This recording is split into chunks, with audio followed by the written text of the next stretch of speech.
(1923) Cairo's Continental Hotel in Egypt. A rich British lord is lying on his bed. He has a high fever and he is gasping for breath. At exactly 1:55 a.m., he takes his last breath. Surprisingly, at this exact moment, the entire city of Cairo is engulfed in lightning. Everything is covered in darkness. Thousands of miles away in England, there was a pet dog of this British lord. Suddenly, the dog starts howling, and then just by looking at it, it dies as well. A few months ago, this man had opened a 3,000-year-old grave. Outside the grave, a warning was written: "Death shall come on swift wings to whoever disturbs the peace of the Pharaoh. Whoever disturbs the peace of the Pharaoh, death will take him away on its wings." In the next 6 years, 22 people related to this grave died. A 78-year-old secretary's father jumped from the 7th floor and died. A radiologist died suddenly. And when the scientist did an autopsy of a 3,000-year-old mother, he found something that no one has been able to explain till date. The world named it the curse of the Pharaoh. Hello, friends. This story begins a few months before this death.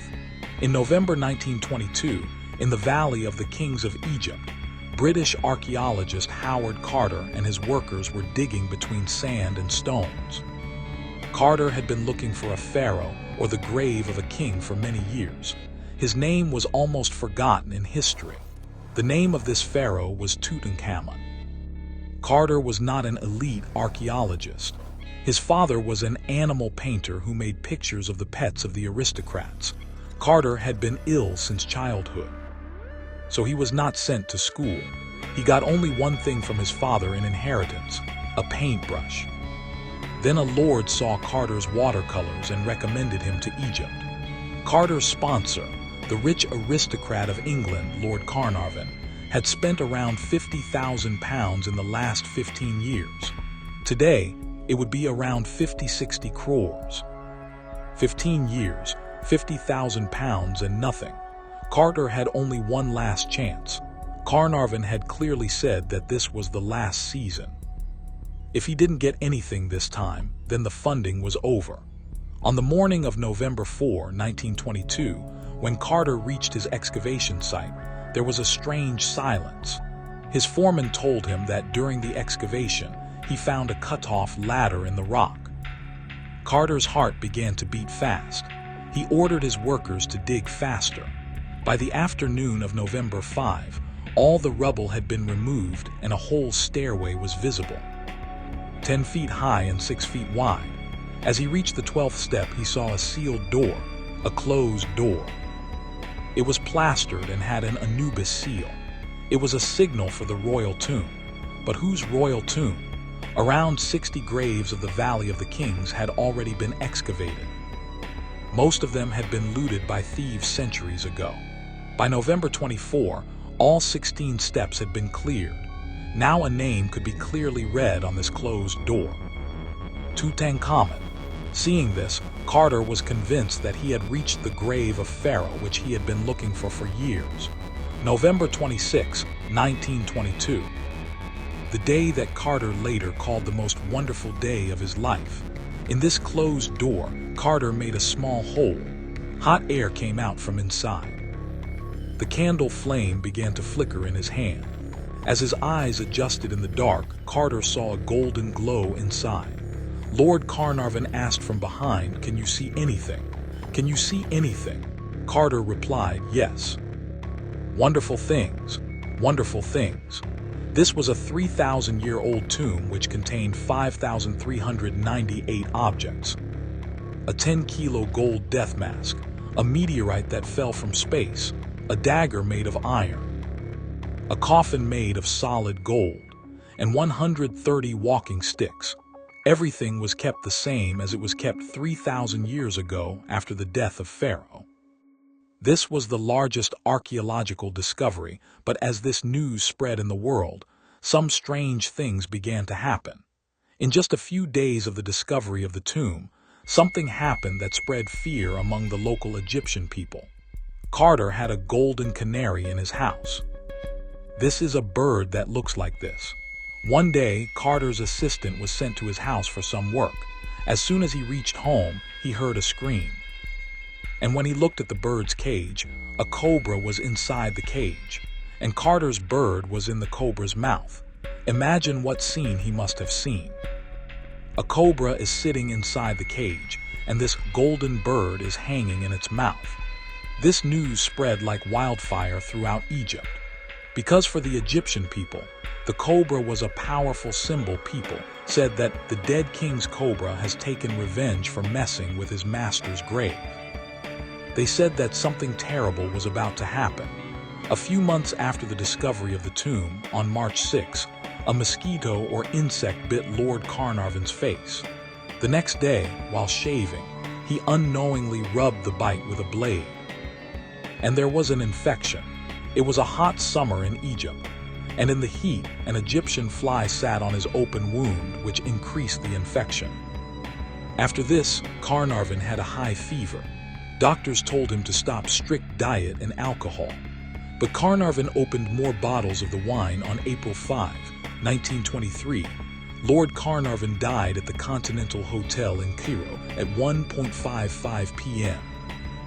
One thing that makes this whole death even more terrifying is that 12 days before his death, a letter was published by novelist Mary Corelli in which she openly warned Carnarvon. Mary said that she had a rare book. According to this book, anyone who enters a sealed grave has to suffer the most terrible punishment. That is, a novelist had given a public warning, and 12 days later, that man died. Just at the time of Carnarvon's death, two such events occurred that strengthened this story of the curse. Do you remember I told you in the beginning of the video that the whole city of Cairo gets electrified? When the British High Commissioner Lord Allenby asked the electricity department for the reason, they had no explanation. No one knew why the electricity went off.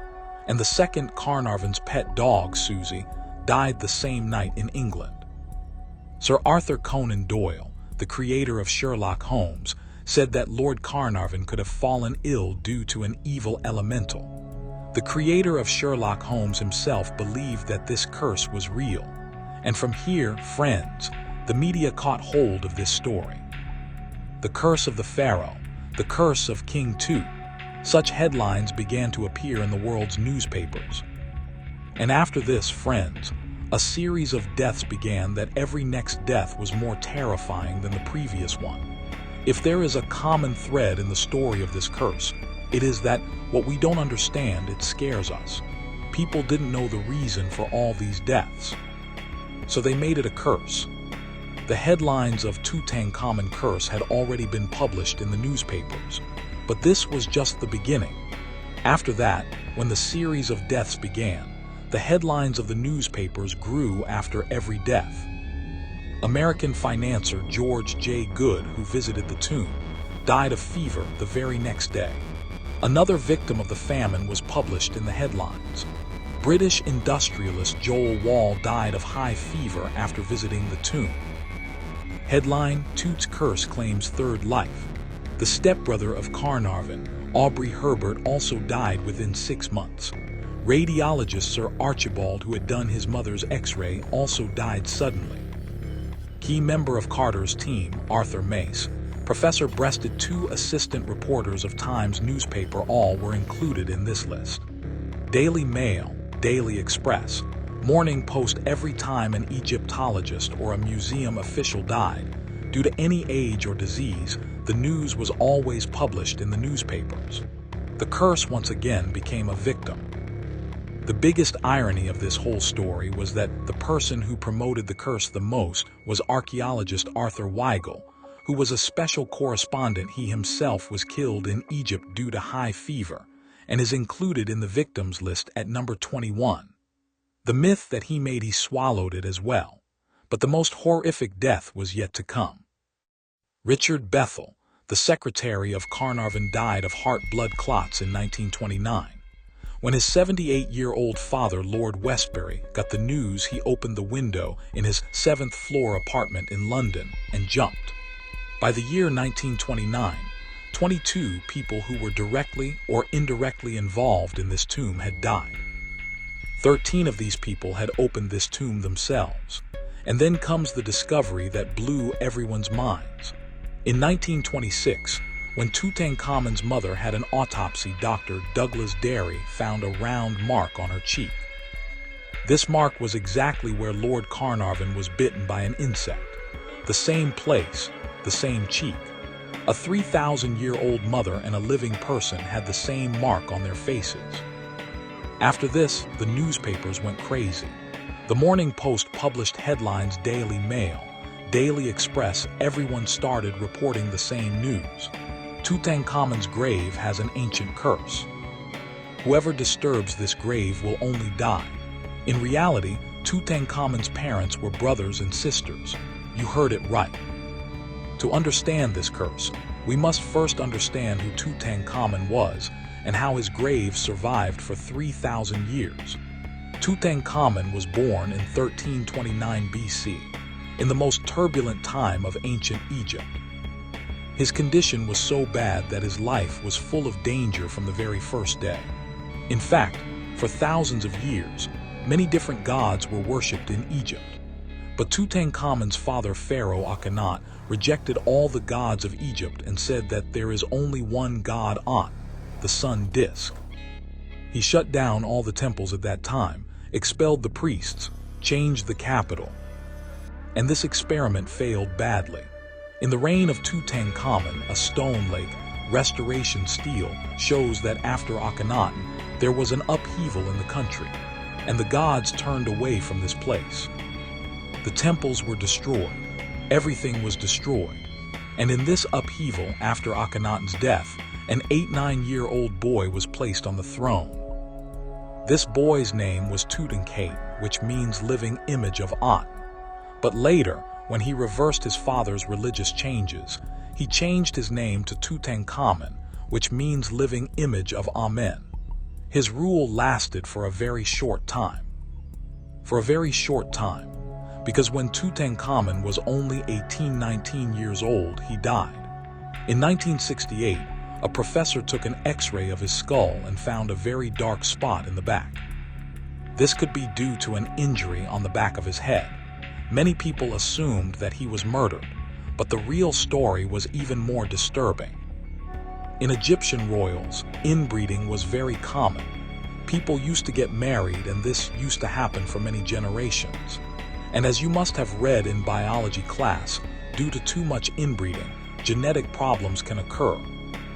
This is why Tutankhamun had clubfoot disease. His feet were so crooked. The photos you see on the screen are some examples of this deformity. Tutankhamun had a disease of such a level that he could not even walk one step without support. This is why there were 130 walking sticks in his grave.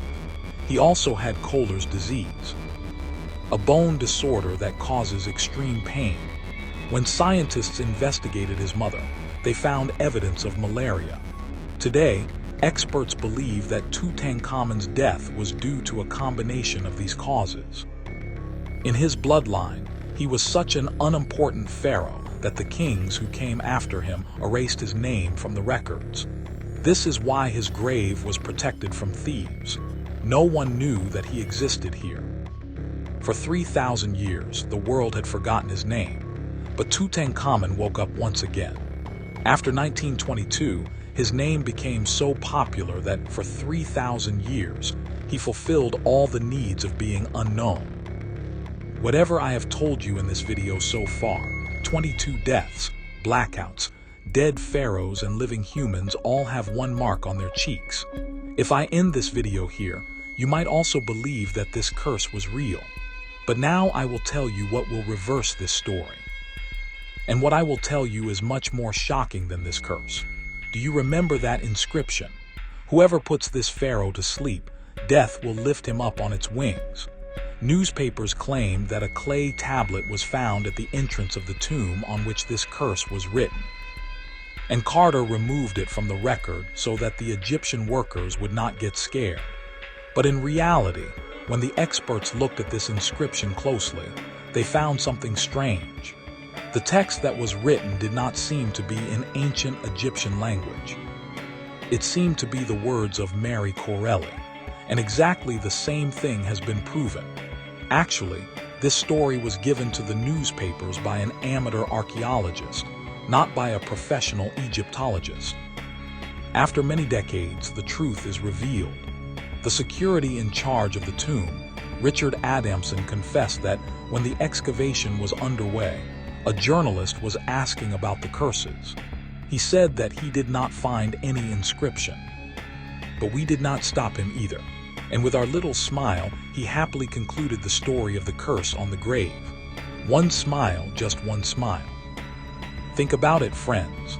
The world's most famous curse was born from the imagination of a reporter and the silence of a team. The truth is that this inscription did not exist anywhere. It was completely fake. In 1933, German Egyptologist Professor Steindorf published a pamphlet on all the deaths associated with this incident. After investigating the background of each death, he came to the conclusion that none of these deaths had anything to do with opening the tomb. Apart from this, some scientific explanations also emerged. In 1963, Dr. Ezzeddin Taha from Cairo University examined archaeologists and museum employees and found that many people were suffering from a fungus called Aspergillus niger. It was a fungus that had been surviving in these tombs and mummies for thousands of years. After being infected with it, any person can see inflammation in their respiratory system. But the doctor said that this disease could be cured in plain language. This curse could be eliminated if antibiotics were taken.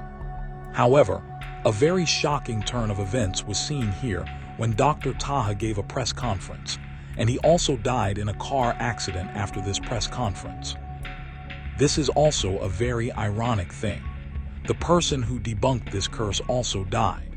In 2002, a study published in the British Medical Journal tested this curse with a scientific method. 44 Westerners were identified who were present in Egypt during the discovery of the tomb. 25 were physically present in the tomb and 19 were not. What was the result? There was no significant difference in the average age of death of both groups. And listen to this. Investigator James Randi calculated that the average age of death of the cursed people was 73 years, which was a little more than their social class and life expectancy of that time. That is, even if there was something, the curse of Pharaoh was actually prolonging life. And the specific claims that were made here that made this curse famous do not stay here either. Why did the electricity in Cairo melt at that time? Dr. Joyce Tildesley, who is another Egyptologist, wrote in her book that in the 1920s, power cuts in Cairo were a very common thing. It was just a coincidence that exactly at that moment, electricity went off. Similarly, the death of Carnarvon's dog Susie was also a very big coincidence. And if you add the exact time, it did not happen at that time. Susie died at 4 o'clock at night. Carnarvon died at 1:55 at night at the time of Cairo, which is midnight in England. Not 4 in the morning.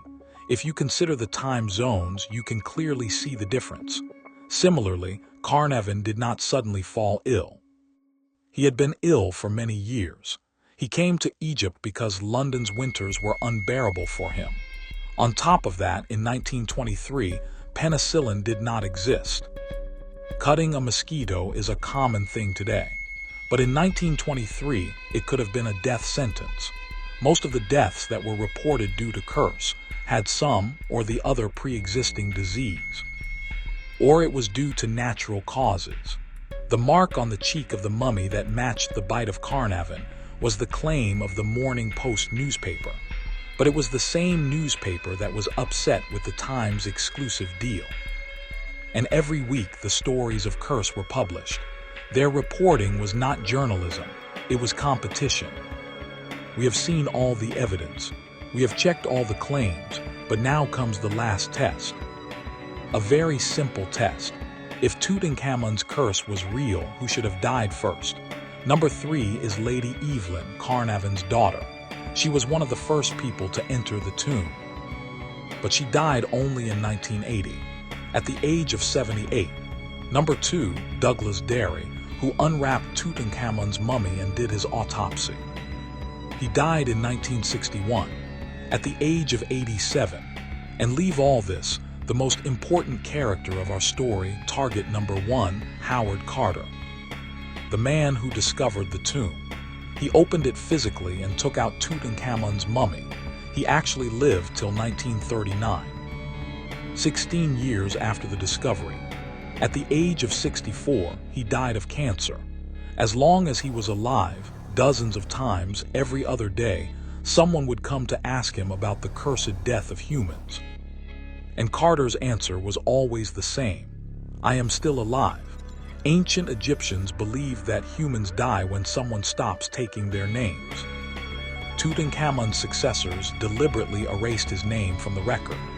The world had forgotten him for 3,000 years. But then, a painter's son removed the sand and gave a new life to this 18-year-old king.